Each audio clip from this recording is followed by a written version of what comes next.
Good evening, Pittsburgh.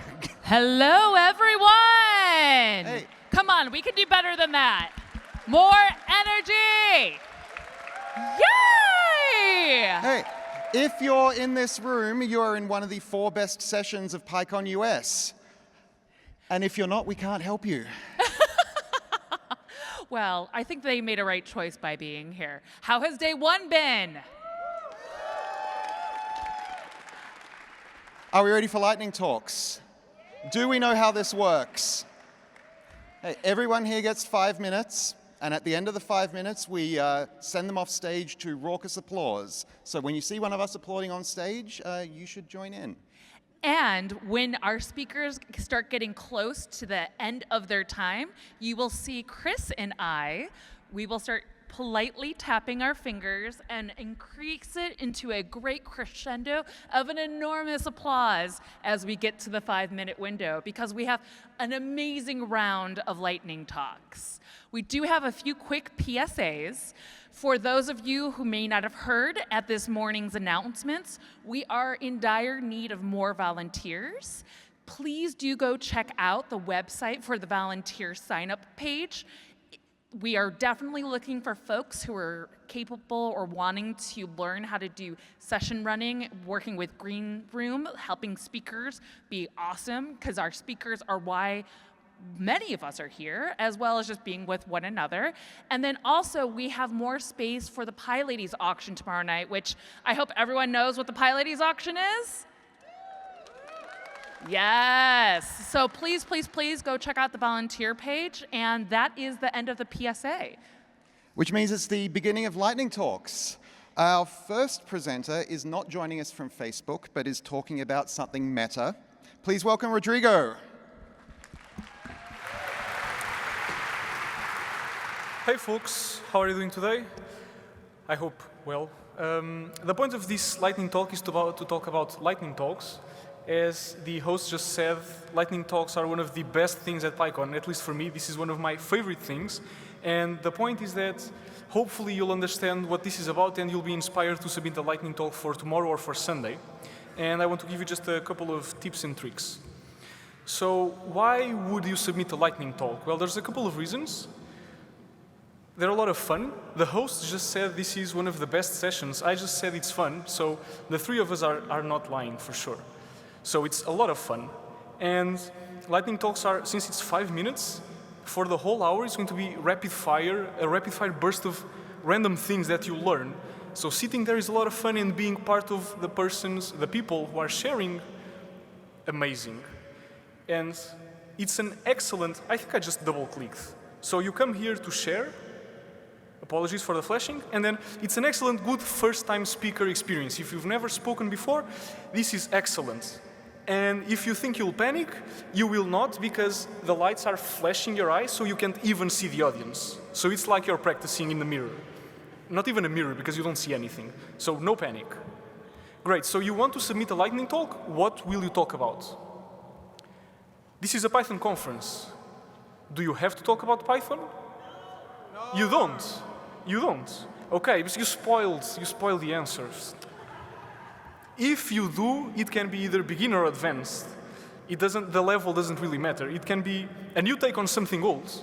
For example, I stole the idea for this lightning talk from last year, and it's just my take on the same idea. It can be an opinionated take on something old. We know most of us have strong opinions about pretty much everything, so maybe you want to start a healthy discussion on something. It can be, you can share something you learned today, because if you learned it today, chances are someone else still has to learn that, so you can share something. But it doesn't have to be about Python. Some of my favorite lightning talks from all of the ones I've watched have been about beer, about Prague, about music, about puzzles, about vocal exercises, about wine, about robots. And the list keeps on going, and probably I will be adding some of those today. Some of the lightning talks today, not about Python, they will end up on my list. All right, you know what you want to talk about, you know you want to give a lightning talk, but how do you do it? However you want, really, and this could be it. There's no rules. Actually, there's one rule. The time. 5 minutes is a short amount of time. It will go by very quickly, so you need to be very prepared for that. But otherwise, you can do pretty much whatever you want. You can have slides. They're typically a good idea. You don't have to have slides. If you do, please, well, little text, this is kind of, what do you mean? Small amount of text in a large font. So the little is the amount, the font size should be big. Because walls of text are terrible in general, and if you only have 5 minutes, you don't have time to get the audience to read whatever you have on the slides. And like I said, it's only 5 minutes, so be prepared to hear the hosts start clapping. If they do that, just jump to the conclusion. Otherwise, you will be cut short. In my first lightning talk, I was clapped off stage, which at the time felt bad, but it was actually pretty fun. So, but you don't want that, so make sure you keep track of time. There's a timer there, and if it's shorter than 5 minutes, perfect. That's also good. You can script your talk or not, you can read your notes or not, that's totally up to you. You can improv a bit, do whatever makes you most comfortable. If this is the first time you're speaking in public, you have flashing lights in your eyes, maybe you want to script it a bit, not necessary, may be a good idea. You do you.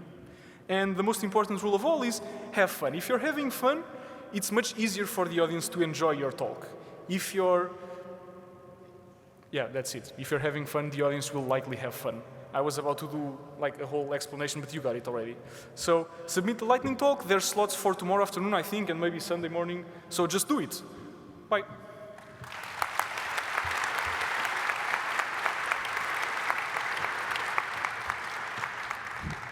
What a meta talk about a talk, right? So I also want to do a PSA that we also, have the PyCon charlas. So mis hispanos hablantes, necesitamos su ayuda. Please check out the volunteer page because we definitely need help with our we need volunteers who are able to help with PyCon charlas. And now I am going to be so humbled by our next amazing presenter who I think her swag is amazing. I'm just going to let her take it away. Cool. Hello, everybody. So good to be here. Wow, okay, so my lightning talk is very, very short.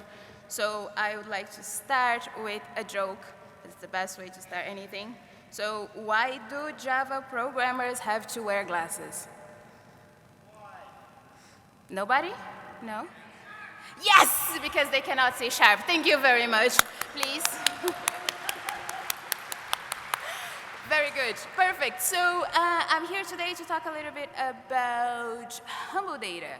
So who here knows what humble data is? Okay, I got 5 people. Okay, 6. Oh, hello. Perfect. Oh, yeah, sorry, 7. So this is the PyCon website. You should be familiar with this by now. And then if you click here on events, we have, as part of the Archery program, the humble data. So what is humble data? Humble data is a workshop for beginners in Python and data science. We've done this in many parts of the world. Cheuk has been traveling around with teaching kids and grown-up kids as well about Python, like very beginner stuff, and also, the ins and outs of Jupyter Notebooks and how do you run pandas and what is matplotlib and Seaborn and what you can do with it. So for the beginners in the audience, if you're feeling everything is a little bit overwhelming and you want to learn a little bit more of the first steps on how to get stuff running, please do join myself and Cheuk, actually, on Sunday from 10 in the morning to 3:15 in the afternoon on room 317. You don't really need to sign up. Would be cool if you could sign up because we can get more mentors. But if you don't have time, don't want to sign up, it's also awesome. Just come, and I have special swag for whoever is coming from PyCon US to come and do some humble data. If you finish a notebook, it's a set. The whole workshop is a set of 5 notebooks. If you finish 1 notebook, I'll give you a swag. So that's it. That's me. Thank you very much, and enjoy. Thank you, Laís. Hey, our next presenter goes to far too many conferences and has some really important advice for other people who go to far too many conferences. Please welcome Cheuk. Hello. I haven't even said anything, and there's like someone laughing. So, so who have got swags today? Oh, maybe you don't know what is a swag. So swag is just like all the free stuff you got from the sponsors. So who have got swags today? Okay, I'm gonna tell you a story about swag. So once upon a time, so there's a lot of text. I'm gonna read it for you with some very bad acting. So Cheuk said, now my socks are all wet because of the sudden rain. And then my friend Martin, oh, don't worry, the sponsors are giving out socks. I've got 3 pairs of socks from different sponsors. And Cheuk said, good, where should I get one? And then Martin said, anyone is good, but not beep, because it has a hole in it after 1 day of wear. And then Cheuk said, oh, we need an app to review swags. So, who do you know, like, who of you, like, who know Untap? What is Untap? Yeah. Untap is basically a beer review app, so you can go to, because I like craft beer, so when I go to a place to try some craft beer I've never tried before, I can take a picture of it, or I can see if someone have taken a picture of it. I can review it, so my friends see what I'm drinking, whether I like it, that kind of thing. We need that for swag. So, I made something. It's called, okay, pardon my German, ausgeswagt. Yeah, well, it's a made-up German word, but because, my friend Martin is German, so I'm trying to, honor him by trying to be German. But anyway, oops, okay. So this is the website that I created. So so far there's only 3 swags on there, but, you can add more swag there, especially your loot today. And so it's very simple. You just go there, you register. I won't ask for your bank account detail or whatever. You just need to give me your email so that I know you're a real person. And then you just go to open the email and verify your email address. And then you can start adding swags.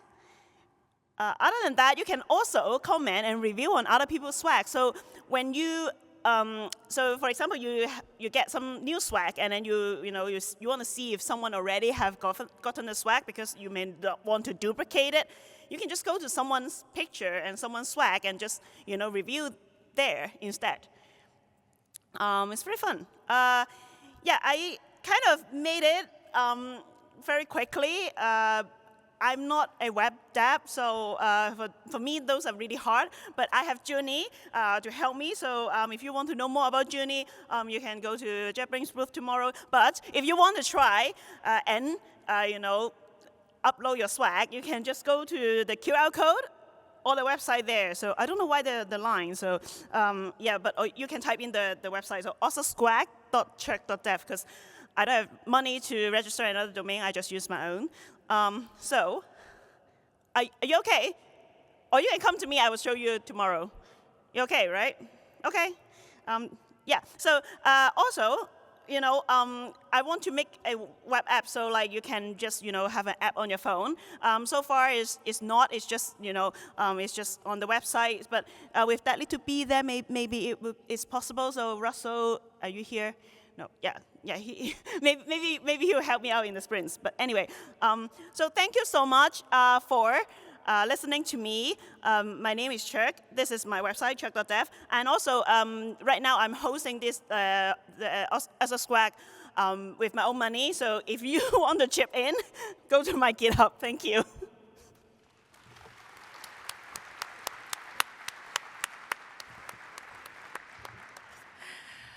I think I need that for everything in my life. Like, how did I wake up today? Review Lorena in the morning. That being said, our next speaker, I think, is going to help us evolve our understanding of performance and how we can optimize for ourselves and the skill sets that we have. So without spoiling it, I'm going to go ahead and let Quang take it away. Thank you, Lorena. So, hi, I'm Quang. In Vietnamese, people pronounce the Q like a W. I'm a software engineer I mainly work on Python. I picked up on Archery on 2021 during the pandemic, and I try to get better at it. So in Archery, people often think about accuracy. So try to hit the bullseye every time, but it actually is more about consistency than accuracy. So on the left, you will see the higher score, but on the right, you see a lower score, but with a smaller group. So having a smaller group is a true goal for training for archer. And one idea for improving consistency is to try to minimize the movement variation. So trying to keep the motion in the shot similar for every time. The videos show the comparison of two video from pixel to pixel to OpenCV, and I use that to help me improve my form. And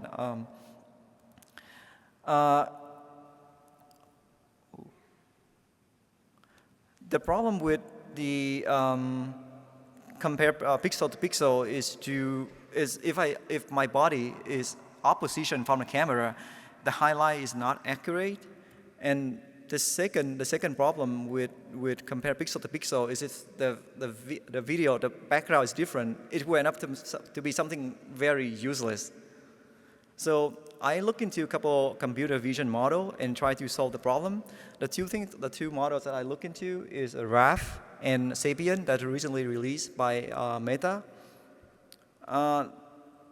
These models help me to isolate only my body in the videos, and from there I can just calculate the centroid. You can see the centroid of my body, and then I can line up the two centroid together to help light up the video together. So you will see that on the top is the pixel to pixel compare before the alignment, and the bottom is the after alignment. And the other things that this solution do is solve the, if I focus only on the mass of my body, I can compare just my body. So the background doesn't matter, and also even if I wear different clothes, I can keep comparing on my body motion. There's a lot of things that I would like to improve that is not in my ability. So for example, the calculation of the centroid right now is not accurate enough for me. I cannot handle the flakiness of the model. Most models work better if you look on the front. I'm looking on the back, so I have a lot of problem trying to use on different models. And I'm not able to handle on the difference in motion. So if I do it faster, slower, I'm not able to do it right now. Computer vision is not my main field, but if anyone have any suggestion, please send it to me. My contact is there, and I really appreciate any suggestion, and I hope everyone will enjoy the rest of the conference. Thank you. Thank you, Quang, for that great story about actually improving a hobby from the pandemic. I certainly didn't for any of mine. Next up, we have Meagen, who is going to be telling us about something that broke. That's the best intro ever. Hello, y'all. My name is Meagen Voss. Meagen is an Irish name. It means I burn in the shade. So I'm going to tell you all today how I killed my website with a goat GIF. First, a little bit about me. I am a core team member for Wagtail CMS. It's a Python-powered content management system. We get a lot of comparisons to WordPress. I think we're better. But you should totally check it out if you're looking for a new content management system. We're built on top of Django too, which is another awesome web framework. I am a self-taught coder. I completely came into this industry through persistence and frustration with people telling me things that were not right. And I have since become the community manager as well as the editor and the team lead for our website, wagtail.org. Note, we have our own virtual conference coming up in October 8th through 10th, so please join us. All right, this all started when I wrote a blog about testing. Some of y'all in this audience may be familiar with Henry Percival's Test-Driven Development with Python book, and in that, he describes the testing goat, which is essentially a goat that stares at you while you write tests. And I thought that was incredibly funny. I was writing a blog post about writing tests in Wagtail, and I thought, you know what, why don't we include like a funny goat GIF in the blog post? So I went online, found this great GIF of like goats just strutting along. I really loved it. And when I uploaded it to my website, bad things happened. So first, a little bit about the website, because it's always important to talk about your tech stack. So this is fortunately my personal website. There were no major consequences or stakes involved. I was running Wagtail 2.13 at the time. We're on Wagtail 7.0, which tells you, this has definitely been a while. And I also hosted on a DigitalOcean droplet, which is running Ubuntu, GUnicorn, Nginx, and some folks in the infrastructure world may recognize the problem already: 512 megabytes of memory and 10 gigabytes of SSD. All right, so I uploaded this to my website, and like the Death Star, my website exploded. How did it explode? Well, this is a screenshot of the Wagtail admin. This is the older Wagtail admin. We have a much prettier one now than this one. And so basically what happened is it somehow made it so that I could only access certain sections of my website. Like the pages and the images were accessible, but I couldn't get into snippets or forums. And then on the viewer side of my website, I also could only access so many pages. Like my about page was fine, my home page was fine, but my resume was like garbage. It was just such a weird and bizarre error. And so being the type of person that I am, rather than just give up, I was just like, did I really just do that with one image file? One image file. So what do you do when you're in that type of situation? You do it again, exactly. So I went and I reproduced the error, and the same thing happened over and over again, and I proceeded to blow up my website probably about 5 times just to make sure, that was really the issue. And I wound up digging really deeply into the logging. But ultimately, error logs are only as useful as what they say, and it was just really opaque, and it was getting really deep into the weeds of Nginx. And I'm the type of person who doesn't I just want my infrastructure to work. I don't really want to spend a ton of time troubleshooting it. So this is where you should always have a backup. So that's ultimately what I wound up doing, is restoring my website from a backup and just moving on with my life instead of finding out what it was. But I did talk to other people about it and was like, well, what could have possibly caused this? And some of the things that I learned is that supporting complex images is actually a bit harder on the back end than you would think. GIFs in particular are a much older file format than the ones that we have today. They can be real chaos engines. For GIFs, frame rates matter. Yay!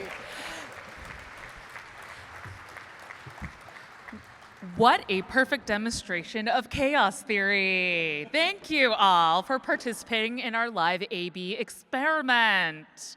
Well, without spoiling too much, I will let Will explain some really cool measurements as well, and I'm going to let them take it away. Hey folks, really proud to be here. So this is a talk about solar panels and how much energy they produce and how that's related to the sun. So in front of you, you see the picture of my house. As you can see, it has solar panels on it. That was done in late 2023. So 2024 was the first year of full production. This is the SolarEdge app. This is showing its output. Total energy production was 6.56 megawatt hours. You know, that seems good, but like, you know, the question I had, you know, after the year was over was, is that good? Is that bad? What are the subsequent years going to be like? And then that got me into this topic of solar irradiance. So really, solar irradiance is like pretty simple to calculate on one level, and then it gets really, really complicated. So the amount of energy hitting the Earth at any given point is basically just a function of that point in relation to the angle of the sun relative to it. That's the simple part. The complicated part are all the atmospheric conditions that could interfere with you know, a perfect amount of sunlight landing on the Earth at that particular time. Fortunately for us, who don't really know that much about atmospheric science, there's a data set that NASA has produced that lets us, you know, pretty easily, you know, just get the irradiance value over like almost any time period, a recent time period, given a latitude and longitude. So here's a little Python function showing how to do exactly that. The API is totally public, anybody can use it. I think it's like just a gigantic gift to humanity. It's actually really humbling. And yeah, so graphing that out, we get something like this, which you should be able to relate to the earlier app image that I showed. You know, pretty unsurprisingly, production is much higher in the summer than the rest of the year. But, you know, obvious question, how closely is that graph correlated with our actual production? That's like fairly easy to calculate too. We just get a ratio of one versus the other, right? And then we can, you know, get a predicted value based on the ratio and then compare it against the actual production. But yeah, looking at the ratio, it's kind of noisy. Actually, this was noisier than I expected it to be. But it's actually not too surprising if you think about it. Hamilton, Ontario, it's actually one of the warmer parts of Canada, but we do get a fair bit of snow, so like those big dips in the winter months, that's snow. The spikes are kind of interesting. I think solar panels are ironically kind of more efficient in the cold. I'm not sure if it's that or it's something else, but actually it's not, if you look at it long enough, it's not actually too bad. It kind of converges towards a mean, and the mean is fairly representative of the whole, as you can see in these calculations here. So the predicted output, just based on solar irradiance, and that ratio that I was just talking about is about 6.3 megawatt hours, which is pretty close to our actual production of 6.5. And then yeah, so let's project that back. What would have the production of this system been? And this graph is actually, I know it's really, really boring, right?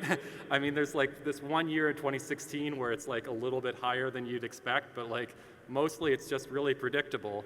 And I guess like the takeaway I want you to have from this is that solar energy is like just really, really predictable and boring, and that's what kind of makes it awesome, right? Like, yeah, that's all I really have to say. Yeah, so thanks. I got more analysis than you could shake a stick at that URL. That's what the QR code leads to, and you can also check out my blog.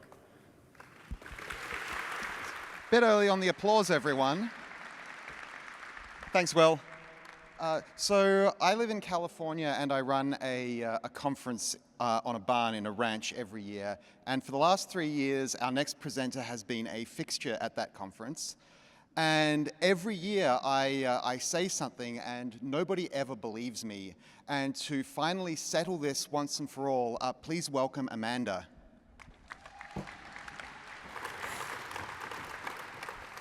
Hi. Well, first of all, captioners are human at this conference, thank goodness. My name is Amanda.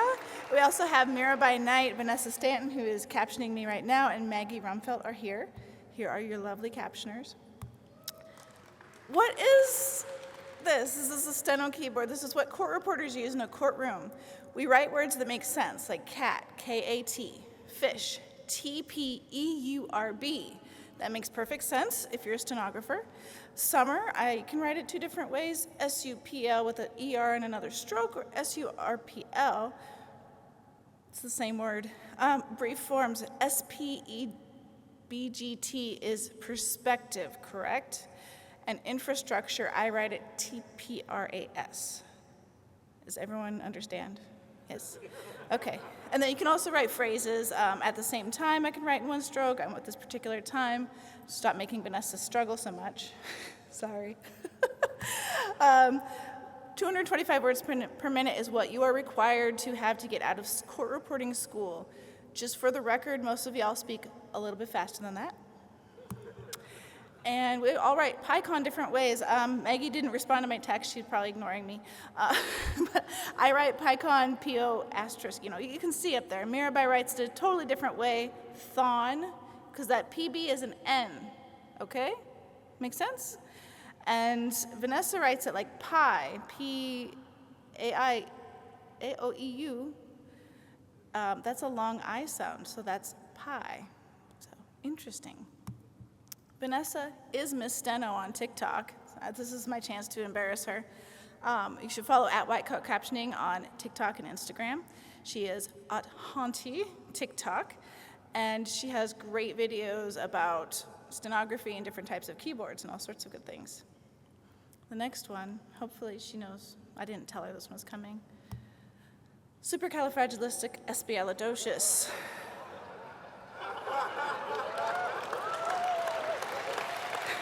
Very good, very good. So things like that where people are trying to trip you up, we have brief forms for. So she wrote that in a lot less effort than it took me to say it, hopefully. So that is wonderful. And we can also build words, and we all write differently. So that's something to think about. I can't go sit down at her equipment and just start writing because it will come out in gibberish. So it's kind of fun. All right. So if you want to learn more, which I know you do, openstenoproject.org. Plover, free software built on Python. I just learned that today, so that was really exciting. I was like, oh, Mirabai told me. And then you can feel free to say hi to any of us at any time, ask questions. I have an extra keyboard you can mess around with. I'll let you touch it. And I hit all the keys at the same time. It's corded. It's more like playing a piano than it is like a regular keyboard. So again, we are with Whitecoat Captioning. Find us on TikTok and Instagram, and I think we're elsewhere now. We're on Mastodon. I should take the Twitter off there. I thought I'd taken it off there. No. And then since I have time, I'm just going to plug I foster dogs. This is my puppy Sherlock and his mommy Flower, and little Lettuce, who survived distemper. So make sure to vaccinate your pets. All right. So thank you so much, PyCon. You're awesome. We love you. Bye.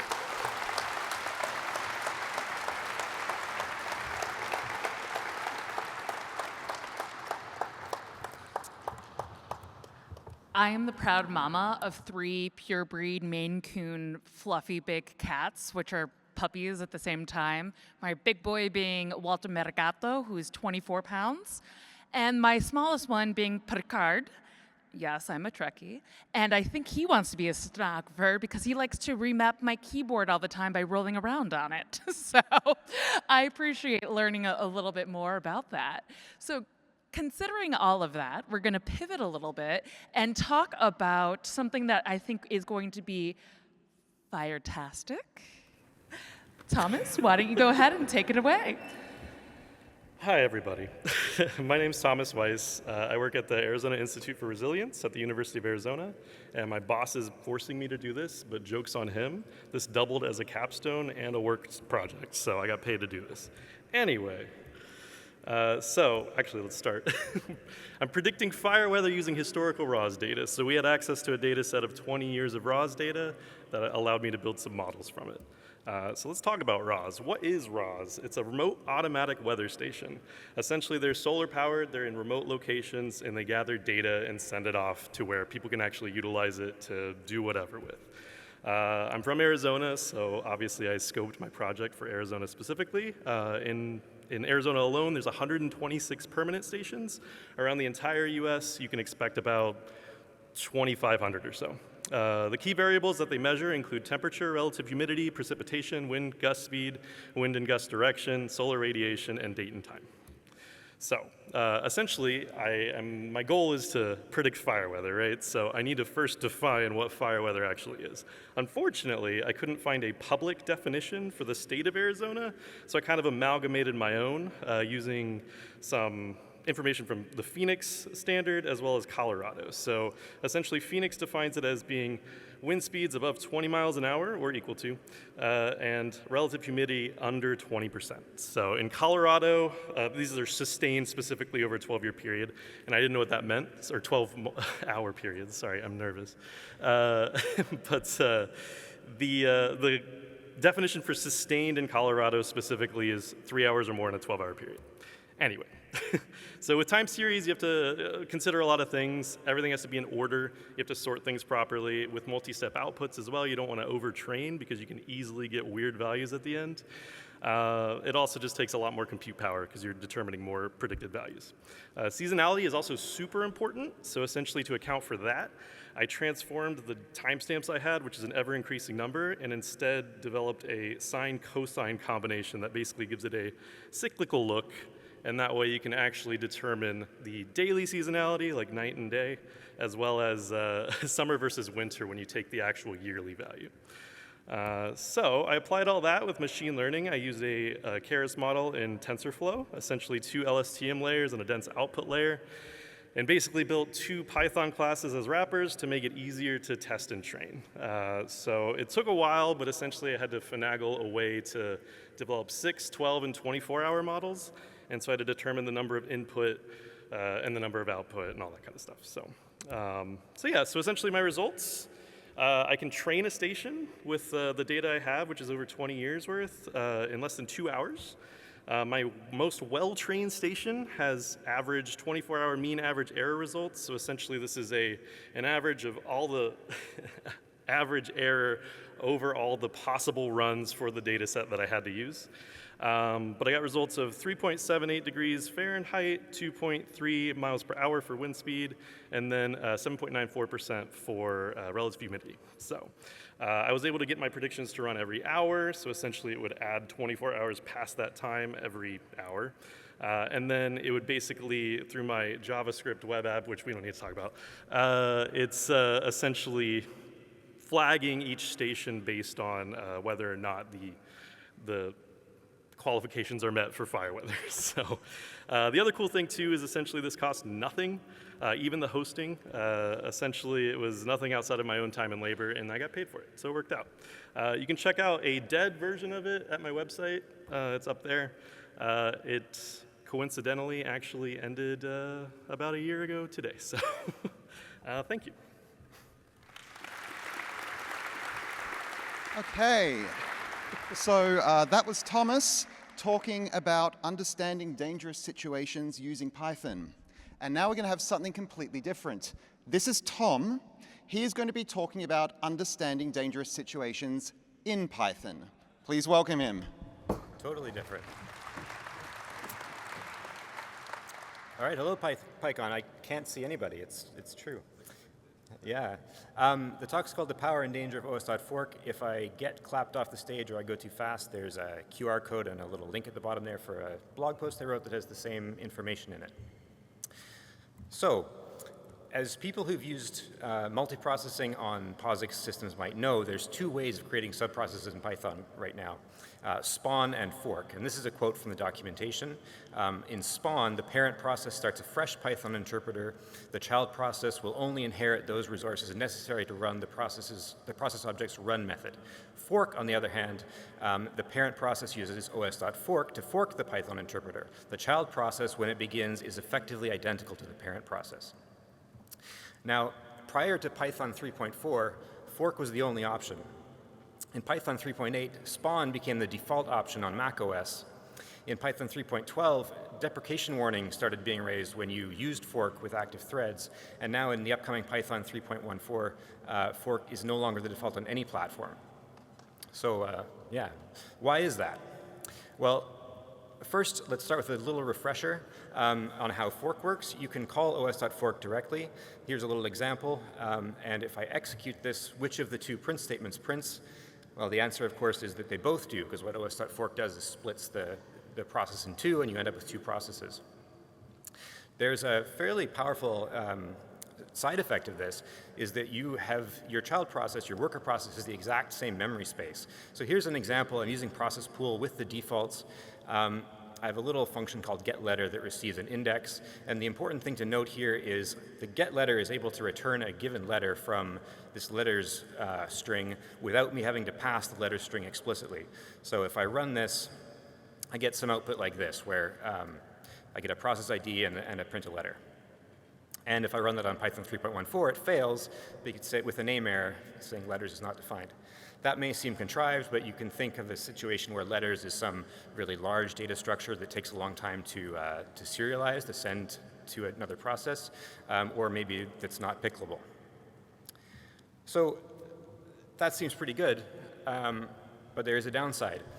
I've been talking about cloning a process, and for our purposes, there are basically two components to a process, memory and one or more threads. The problem with os.fork is it copies the first thing, but it doesn't copy the second thing. In fact, only the thread that calls fork exists in the child process. And that's a problem. So here I've contrived an example to demonstrate how this can go wrong. I have a little process function here that acquires a lock, sleeps with that lock for a second, and then releases it. And then I'm calling that function both in a thread and then in a process pool. If I run this, I get this output. The thread prints acquiring lock, has lock, the process prints acquiring lock, the thread releases its lock, and then this hangs forever. So what happened here? Well, the process that was forked in the process pool executor inherited the lock in a locked state, but it didn't inherit the thread that was going to unlock that lock. So this is a recipe for deadlocks. So the takeaway here is fork is unsafe with threads. That's why it's not going to be the default anymore. We have been avoiding using it in our production code for years, and this is good to see. Thank you.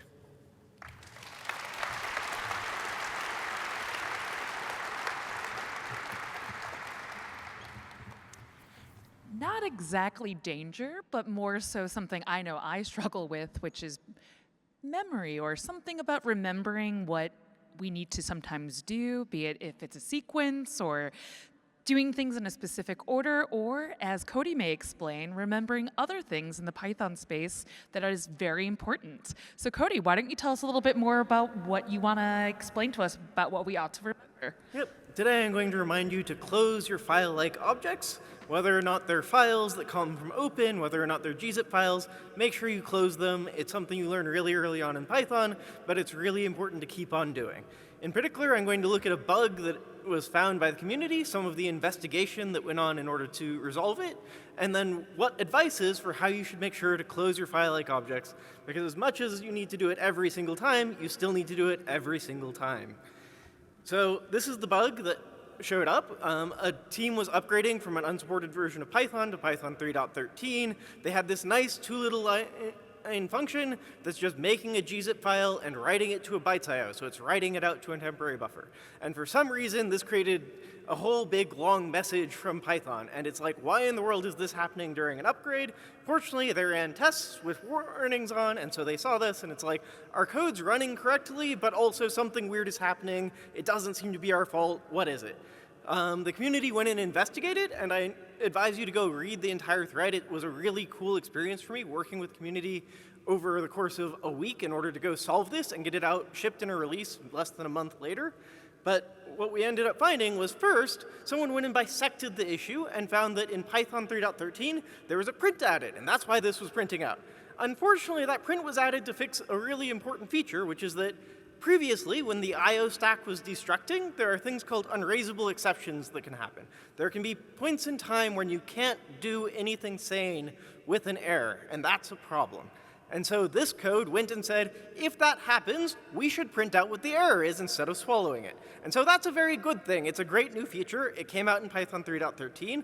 If you find issues with your I.O. code because of it, be very thankful. Unfortunately, it's not the core of this issue, so this issue is older. Further investigation led to Python 3.12, and in 3.12, there was a feature added to gzip file that it should use buffered writer.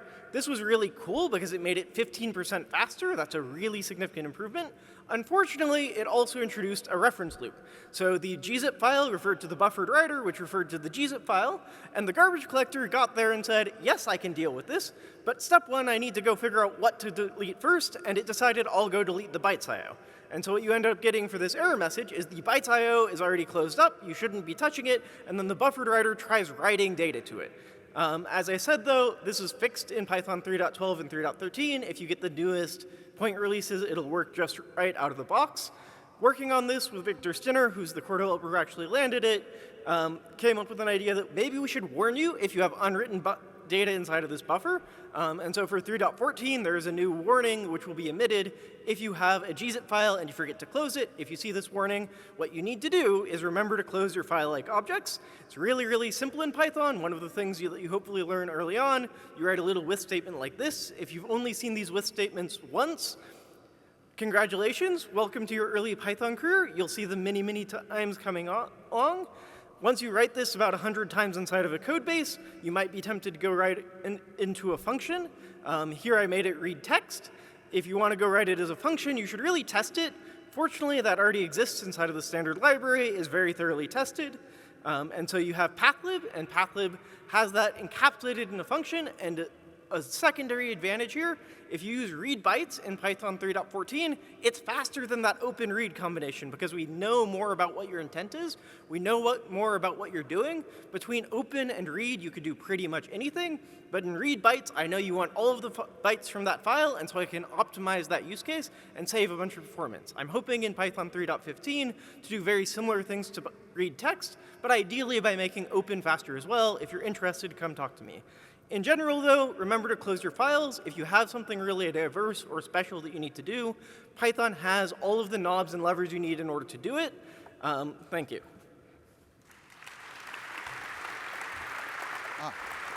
I had such a good joke lined up for if your talk went over time, but you don't get to hear it now. Thanks, Cody.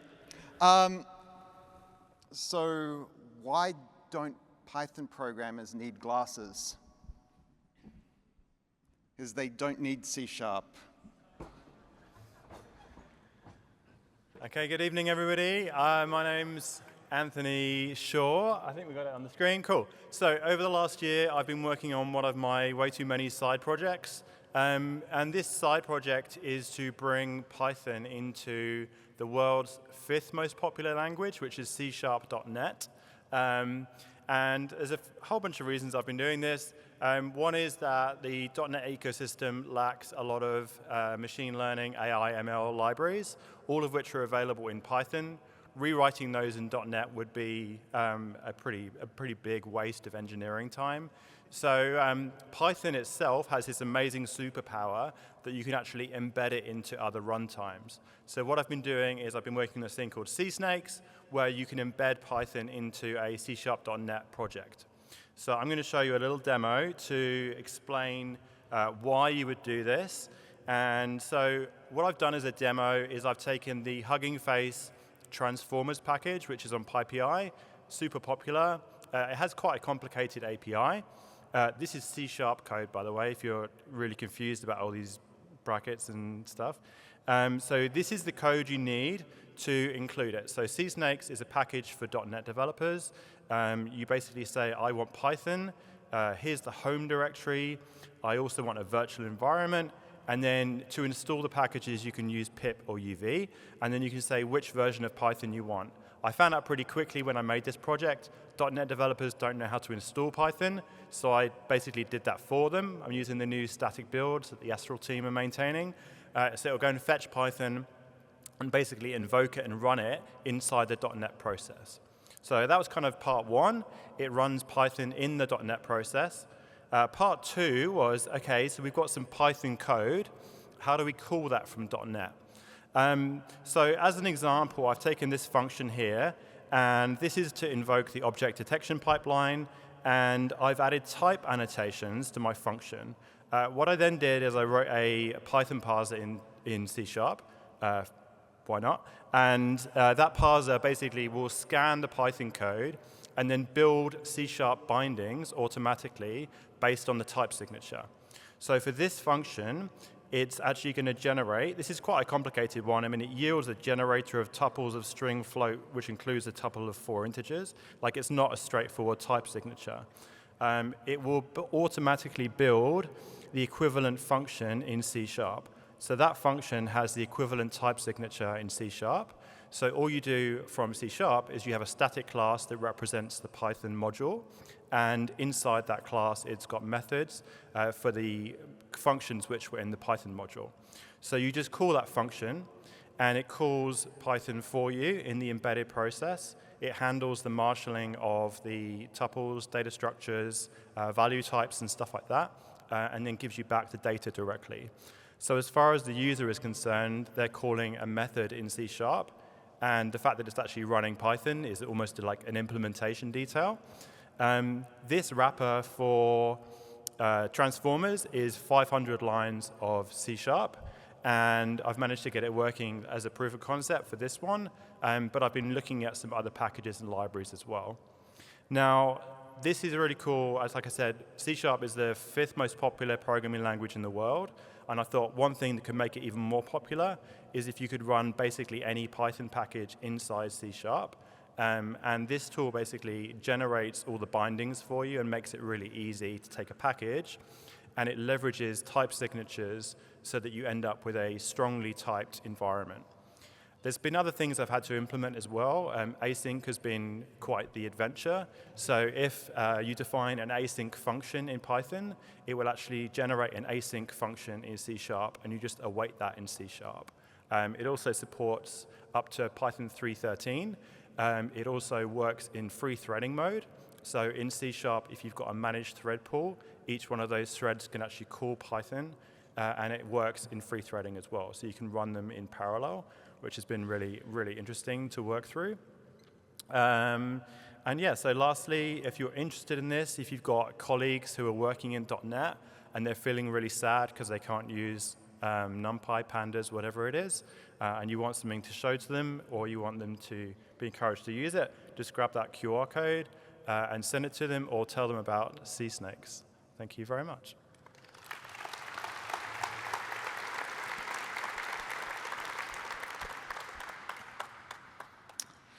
Maybe you all have been awaiting this amazing, yes, I had to do it. This is our final lightning talk for today's inaugural lightning talk session, but I promise it is going to be fascinating and will make us think very systematically, I think. So Trey, why don't you go ahead and take it away? Thank you. So who remembers this website?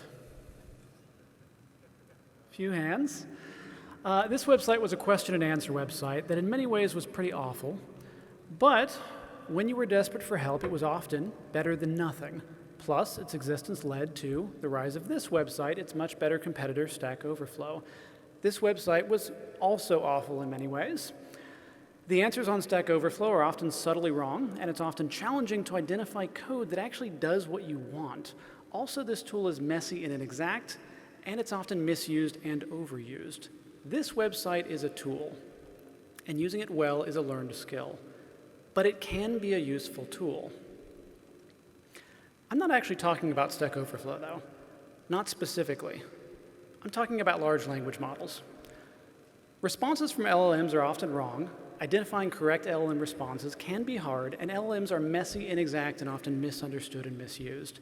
Using an LLM well is a learned skill, but an LLM can be a useful tool. Unfortunately, LLMs are a huge disaster for the environment, for public health, and for the welfare of billions of sentient beings. Oh, wait, sorry, actually. This is not about LLMs. I'm talking about animal farming. This is what I meant. Animal farming is a huge disaster for the environment, for public health, and for the welfare of billions of sentient beings. Will blaming meat eaters improve the state of animal farming? No. Will blaming LLM users improve the state of LLMs? No. System problems are not fixed by individual solutions. Systemic problems are fixed by system-level solutions. Do animal farms have massive negative externalities? Yes. Are animal farms going to disappear anytime soon? No. Do animal farms cause more harm than good? Probably. Should we try to reduce their harm and increase their good? Absolutely. Do LLMs have big negative externalities? Possibly. Will they disappear anytime soon? They won't. Do LLMs cause more harm than good? They might. Should we try to reduce their harm and increase their good? Absolutely. LLMs can be useful tools, but LLMs do also come with negative externalities.